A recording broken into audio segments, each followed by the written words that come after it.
Band ही बज गया। I like you. दोस्तों मैं आज खेसारी लाल यादव जी की बात करने जा रहा हूँ।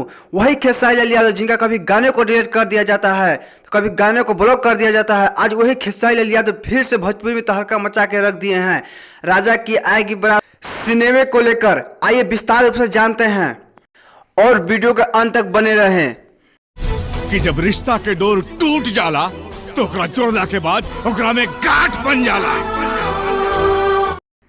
राजा की आएगी बारात स्टार कैटेगरी में काम किए हैं खेसारी लाल यादव, हीरोइन के रूप में काम किए सुदीक्षा झा और विलेन के काम किए हैं संजय पांडे जी।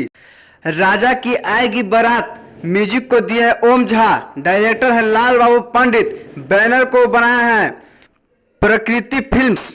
राजा की आएगी बारात के प्रोड्यूसर सुरेंद्र प्रसाद जी हैं और ये SRK फिल्म से बहुत जल्द आप लोगों के बीच देखने को मिलेगा राजा की आएगी बारात। और आप लोग खूब प्यार दुलार और आशीर्वाद बनाए रखे खेसारी लाल यादव जी का। आप एक तरफा चाहते हैं तो शेयर करना ना भूले।